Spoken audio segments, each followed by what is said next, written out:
Dame de beber. ¿Cómo tú, siendo judío, me pides a mí de beber? Porque judíos y samaritanos no se tratan entre sí. Si conocieras el don de Dios, y quién es el que te dice, dame de beber, tú le pedirías, y él te daría agua viva. Señor, no tienes con qué sacarla. Y el pozo es hondo. ¿De dónde, pues, tienes el agua viva? ¿Acaso eres tú mayor que nuestro padre Jacob, que nos dio este pozo, de cual bebieron él, sus hijos y sus ganados?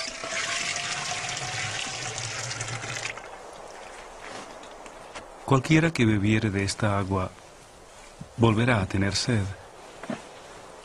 Mas el que bebiere del agua que yo le daré, no tendrá sed jamás. El agua que yo le daré será en él una fuente de agua que salte para vida eterna. Señor, dame esa agua para que no tenga sed, ni venga aquí a sacarla. Ve.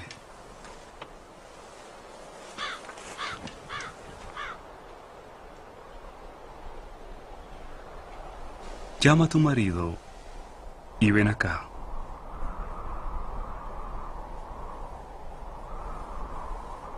No tengo marido. Bien has dicho. No tengo marido. Porque 5 maridos has tenido. Y el que ahora tienes no es tu marido. Esto has dicho con verdad.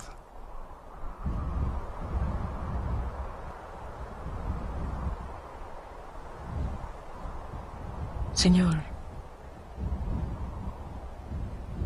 me parece que tú eres profeta.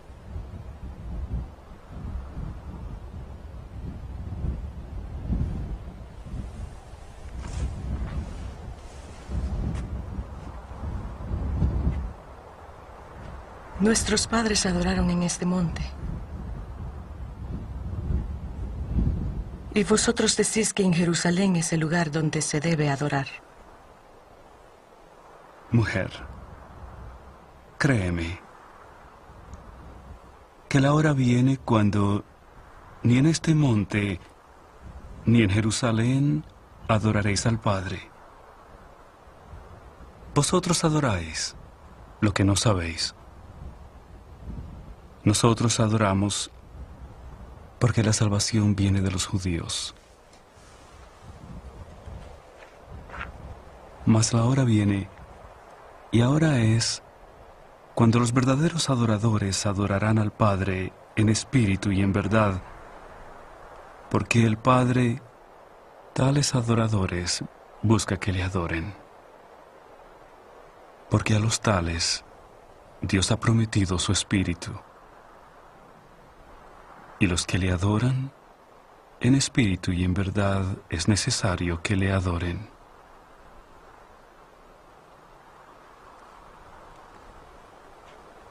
Sé que ha de venir el Mesías, llamado el Cristo. Cuando Él venga nos declarará todas las cosas. Yo soy el que habla contigo.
Poco después de la Pascua, Yeshua subió al área de Nazaret y en el camino él y sus discípulos pararon en una de las aldeas de los samaritanos. En el capítulo 4 del Evangelio de Juan relata esto, y él paró en una aldea llamada Shechem, que es lo que los árabes llaman ahora Nablus. Era allí donde estaba el pozo de Jacob y la parcela de tierra que le dio a José. Yeshua envió a los discípulos a la ciudad y se sentó en el pozo. Eran acerca de las 3 de la tarde. Él estaba fatigado. Estaba cerca de 18 horas de camino a Jerusalén. Y tenemos amigos que viven en esa área. Y ellos subieron caminando a Jerusalén para la fiesta y regresaron caminando. Por eso sabemos que toma como 18 horas. Se pueden imaginar ahora a él. Está un poco fatigado y él mandó a sus discípulos a la aldea a comprar provisiones para el viaje. Y mientras él estaba sentado allí, una mujer samaritana vino al pozo a sacar agua y él le dijo, «Mujer, dame agua para beber, por favor». Y ella respondió, «¿Cómo es que tú, siendo judío, me pides agua a mí que soy samaritana? Los judíos no quieren nada con los samaritanos. ¿Cómo tú pides un favor, pero ustedes los judíos nos rechazan?» Y dijo, «Ahora, para darle unos pocos antecedentes, eso es lo que realmente pasa. La razón por la cual los judíos rechazan a los samaritanos es que ellos no son israelitas. No son de las tribus de Israel. Sabemos que cuando Salmanásar se llevó a las 10 tribus del norte, él trajo gente de la tierra de Sumeria y los trajo al territorio de las 10 tribus del norte para que habitaran sus aldeas y tomaran sus negocios y granjas y pagaran tributo. Cuando esa gente vino y habitó la tierra, hubo un gran problema. Los leones se comían a la gente, por lo que ellos pensaron que no estaban sincronizados con los dioses de la tierra. Entonces el emperador trajo sacerdotes de los que se había llevado, los trajo para que enseñaran a los sumerios o samaritanos. Ahora tenemos un problema, porque sabemos quiénes son esos sacerdotes. En el tiempo cuando el reino se dividió, Roboam era el rey sobre Judea, y era el rey allí, y Jeroboam era el rey sobre el área del norte, cuando enviaron un becerro de oro a Betel y a Dan, y Jeroboam dijo, «Estos son los dioses que te sacaron de la tierra de Egipto». Entonces abandonaron las fiestas del Señor y empezaron a guardar otra fiesta, porque Jeroboam dijo, «Si ellos suben a Jerusalén, si regresan a Judea, a Jerusalén, para la fiesta de Sucot, sus corazones se unirán a Roboam y perderé mi reino y probablemente mi vida». Entonces él cambió la fiesta del Señor y dijo, «Tendremos una fiesta en el 8º mes, no en el 7º mes, pero en el 8º. Será en el 8º mes, será como la fiesta de Sucot, pero no será la fiesta de Sucot». Y fue cuando empezaron a añadir el culto del dios pagano del sol, que era siempre un problema en esta parte del mundo.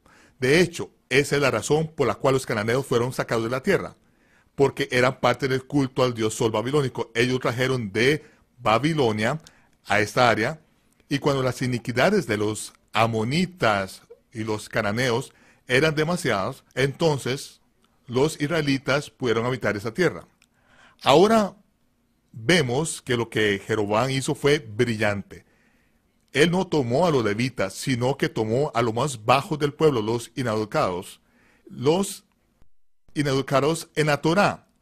Los ordenó, les mandó con formularios de excepción de impuestos, corporaciones sin afán de lucro, que ellos llaman la iglesia en el norte de Israel, en la que ellos podrían extraer un 10% del impuesto religioso del pueblo, pero ellos no sabían Torá y hacían básicamente lo que el gobierno les decía.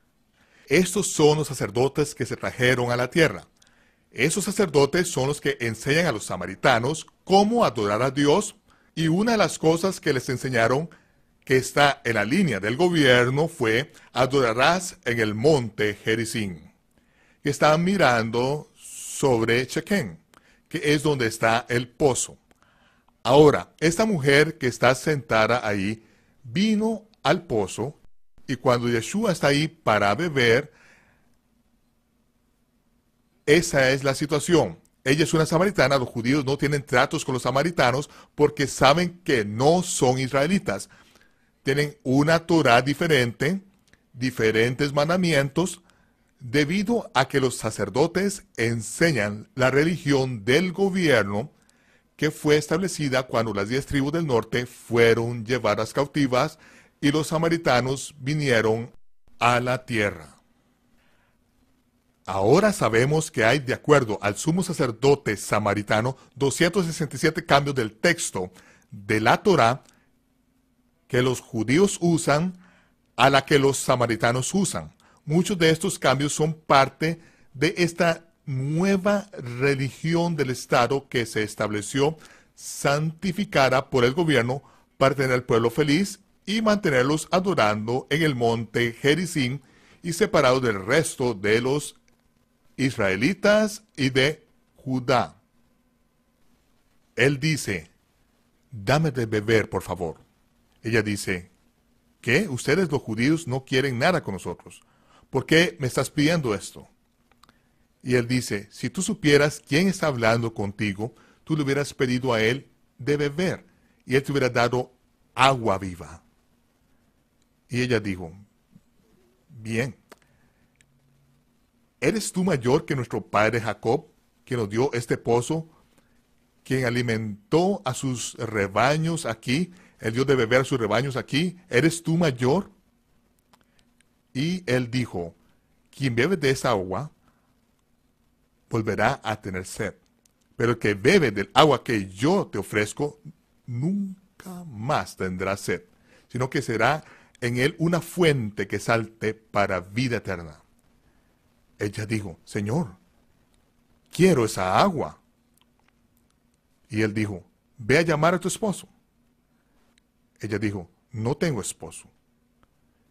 Entonces, él le dijo, tienes razón, no tienes esposo. Has tenido 5 esposos. El hombre con el que estás no es tu esposo. Él podría haberle dado más detalles, pero esto fue en conjunto lo que él le dijo. E inmediatamente ella supo que por primera vez en su vida estaba en la presencia de un profeta. Ella está en la presencia de un judío que ni siquiera conoce. Él ha hecho una declaración bastante fuerte y ahora él le ha dicho la historia de su vida. Ella dijo, Señor, percibo que eres un profeta.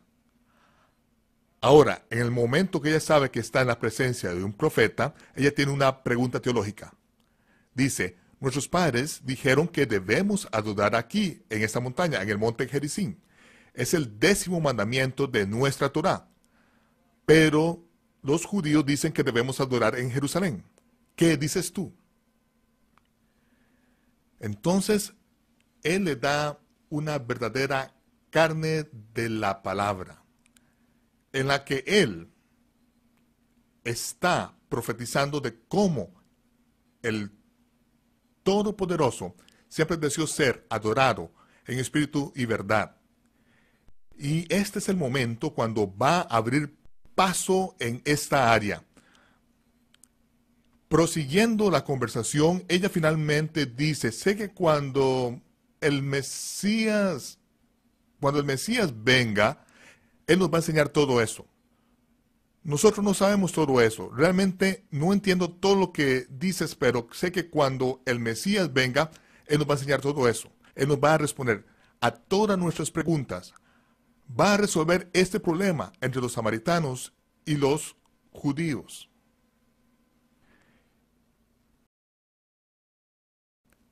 El que está hablando contigo ahora mismo es Él. A ella se le cayó el cuenco, lo dejó allí y se fue corriendo a la aldea.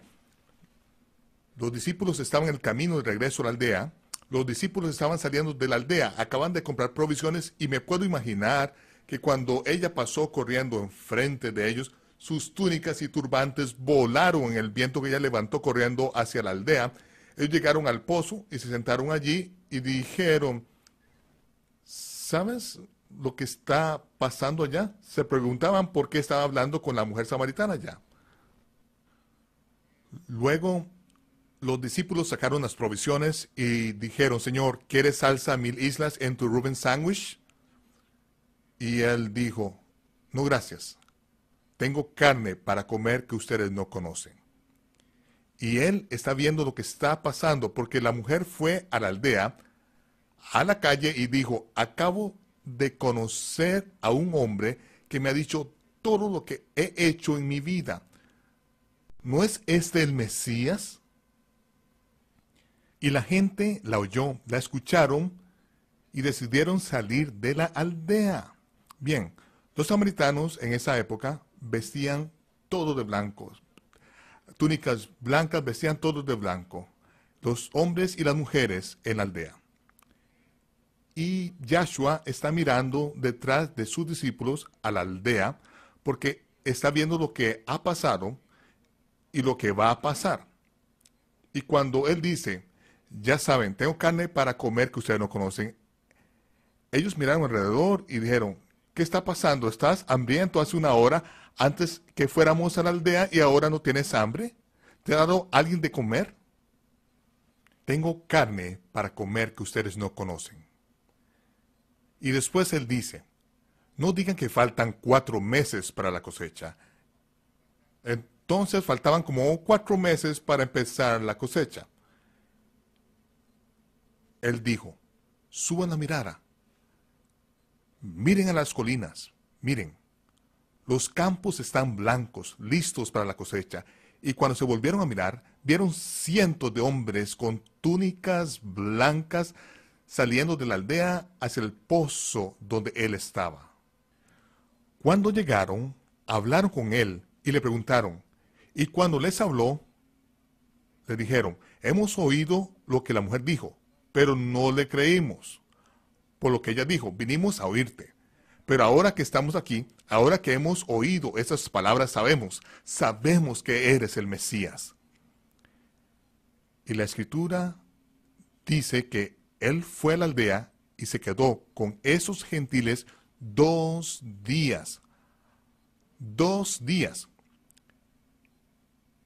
Quiero recordar que un día con el Señor es como 1000 años y que 1000 años son como un día. Recuerden que es el primer lugar que Él ha hablado con alguien y ha dicho que Él es el Mesías. Fue a una mujer gentil, fue a una samaritana a la que Él le dijo que Él estaba hablando contigo. El que está hablando contigo es Él. Él es el Mesías. Ahora, todos esos hombres vienen y dicen, sabemos que Él es el Mesías. Los gentiles lo reconocen primero y le acogen en la ciudad y Él se queda con ellos 2 días.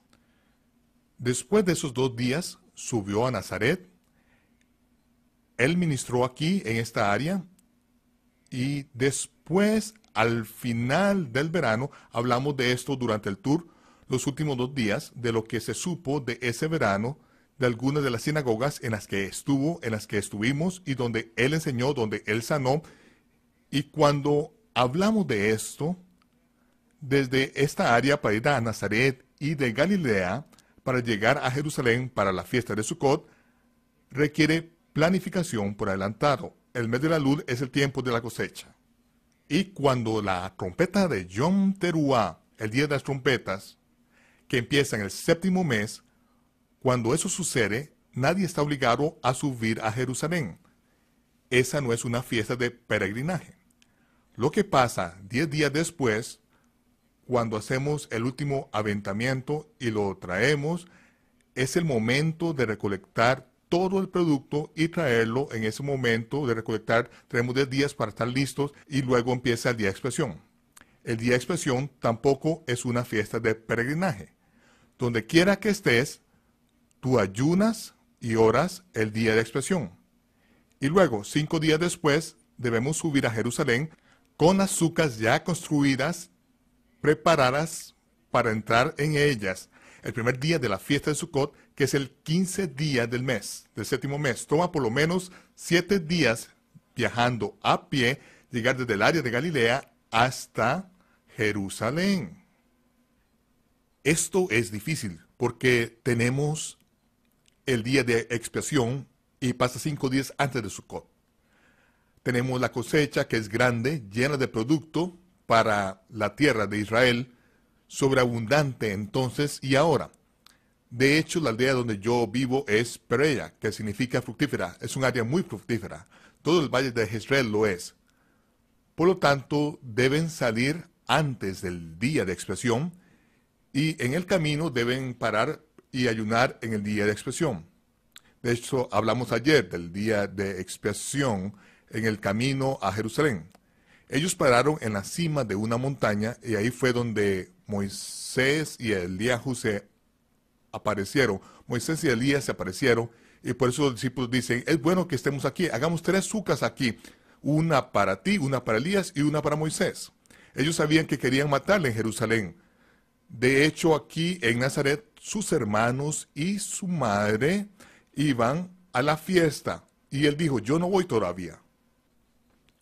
Porque mandándoles adelante, ellos esperarían que al subir toda la gente mientras venían a la ciudad, que él estaría con esa gente. Pero él vino escondido, porque él sabía que los líderes religiosos querían matarle. Sus discípulos lo sabían y dijeron, obviamente es un lugar bendito, hagámoslo aquí, hagamos la fiesta aquí, quedémonos en esta montaña. Y es cuando la voz vino del cielo. Oíd a mi amado hijo. Ustedes, muchachos, tienen algunas ideas muy locas. Y el Señor dijo, vayámonos, nos vamos a Jerusalén.